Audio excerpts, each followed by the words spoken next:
Au sud de Villefontaine se dresse une tour atypique, entièrement construite en terre crue.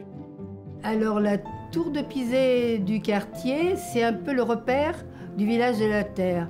C'est un peu comme le petit village d'Astérix. Le village d'Astérix est ce quartier de 300 habitants. Parmi eux, Sabine y a élu domicile depuis sa création, il y a 38 ans. Bon, c'est très agréable déjà. La chaleur en hiver est confortable et en été, le soleil tapant sur les pierres réchauffe la maison.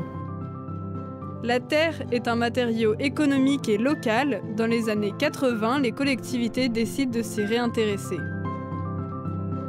Comme on voulait relancer la construction en terre dans toutes les régions de France où traditionnellement il y avait eu l'usage de la terre, on a lancé un appel d'offres. On a retenu 10 architectes de régions différentes et ils étaient libres chacun de choisir la technique qu'ils voulaient. Et Jean-Vincent Berlotier, qui a remporté le concours ici, a fait dans ce programme-là la synthèse des 3 techniques de mise en œuvre de la terre.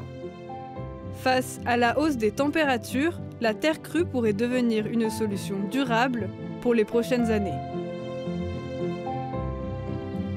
Avec ce matériau, on pouvait avoir des constructions tout à fait performantes, une excellente isolation thermique et également une acoustique de très bonne qualité. Aujourd'hui, je pense que la construction en terre est une construction d'avenir. Et pour préparer l'avenir, de nombreux architectes viennent du monde entier pour découvrir la technique du pisé, très répandue dans le Nord-Isère.